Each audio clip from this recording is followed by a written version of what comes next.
Succession du pape François. Voici les cardinaux africains en liste.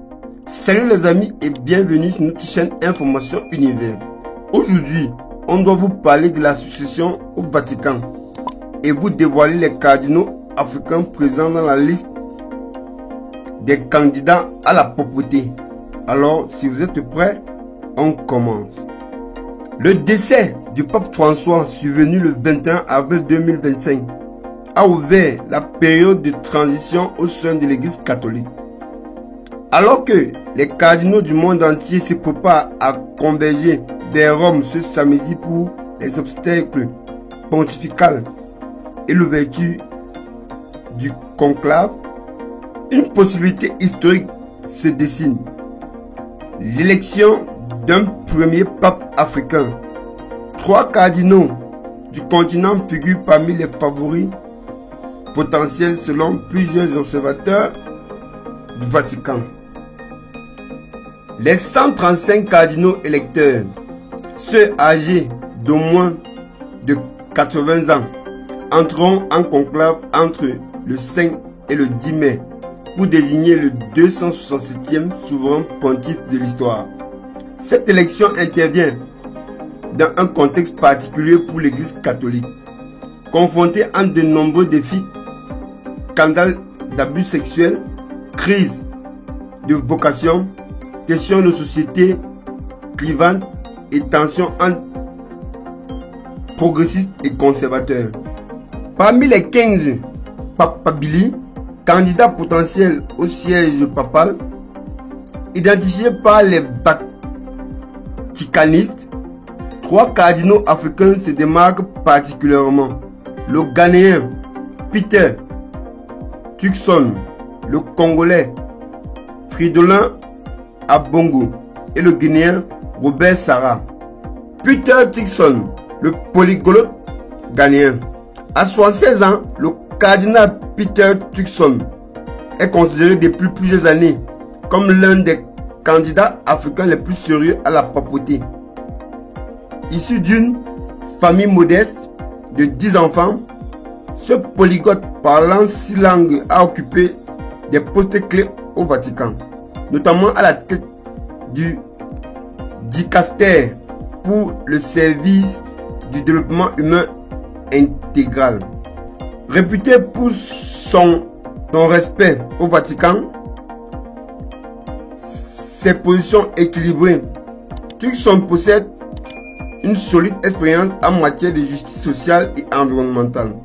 Ayant travaillé étroitement avec le pape François sur l'encyclique consacrée à l'écologie, le cardinal Turkson a l'avantage d'être familier avec les rois du Vatican, tout en apportant une perspective nouvelle issue d'un continent en pleine croissance catholique. Note un expert des affaires vaticanes, Fridolin Ambongo, la voix forte du Congo. Le cardinal Fridolin Ambongo, 65 ans, représente une génération plus jeune au sein du collège cardinaliste. Archevêque de Kinshasa depuis 2018 et cardinal depuis 2019, ce francilien s'est fait remarquer par sa présence au sein du C9, le conseil des 9 cardinaux conseillers du pape François pour la réforme de la curie romaine. Connu pour sa franchise, Ambongo n'a pas hésité à prendre position contre certaines orientations du Vatican, notamment concernant le document Pisitia Supplicans qui ouvrait la voie aux bénédictions des couples homosexuels.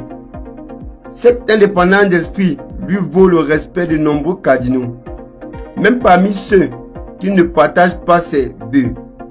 Ambongo incarne une église africaine dynamique qui ne se contente pas de suivre les directives de Rome, mais qui apporte sa propre contribution théologique au débat, souligne un théologien catholique, Robert Sarah, le cardinal conservateur. À 79 ans, le cardinal guinéen Robert Sarah se positionne comme le représentant de l'aide traditionnaliste du catholicisme. Nommé cardinal par Benoît XVI en 2010, il s'est illustré à la tête de la congrégation pour le culte divin et la discipline des sacrements. Sa position ferme sur des questions comme l'homosexualité, l'immigration ou le célibat des prêtres en font une figure clivante, mais respectée pour sa cohérence doctrinale. En 2020, sa publication d'un livre défendant vigoureusement le célibat sacerdotal avait créé une polémique, étant perçue comme une opposition directe aux réflexions du pape François sur le sujet. Le cardinal Sarah représente une continuité avec la tradition catholique qui séduit de nombreux cardinaux inquiets face à ce qu'ils perçoivent comme une dilution des identités catholiques, analyse un historien de l'Église. Un moment historique pour l'Afrique si l'un de ces trois cardinaux venait à être élu. Ce serait la première fois qu'un Africain accède au trône de Saint-Pierre, marquant un tournant majeur dans l'histoire de l'Église catholique. Cette possibilité reflète l'importance croissante de l'Afrique pour le catholicisme mondial, continent où de nombreux fidèles augmentent rapidement alors qu'ils s'inclinent en Europe. L'élection d'un pape africain serait un signal fort de la catholicité de l'Église, reconnaissant que son centre de gravité se déplace vers le sud, commente un sociologue de religion. Le conclave qui s'ouvrirait début mai pourrait donc s'avérer historique à plus d'un titre. Toutefois, comme le rappellent souvent les observateurs du Vatican, qui entre pape au conclave et ressort cardinal, l'historique a montré que les politiques sont souvent déjouées lors de ces élections où la dynamique interne du collège cardinaliste et l'inspiration de l'Esprit Saint, selon la tradition catholique, jouent un rôle déterminant. En attendant de l'ouverture du conclave, le regard se tourne vers la place Sainte-Pierre où se déroule samedi le funérail du pape François en présence des chefs d'État et de gouvernement du monde entier, dont plusieurs dirigeants africains venus saluer la mémoire du pontife qui avait fait du continent une priorité dans son pontificat. Arrivé à la fin de cette vidéo, dites-nous en commentaire si l'un des cardinaux africains peut être élu pape. J'attends vos avis à commenter. À bientôt.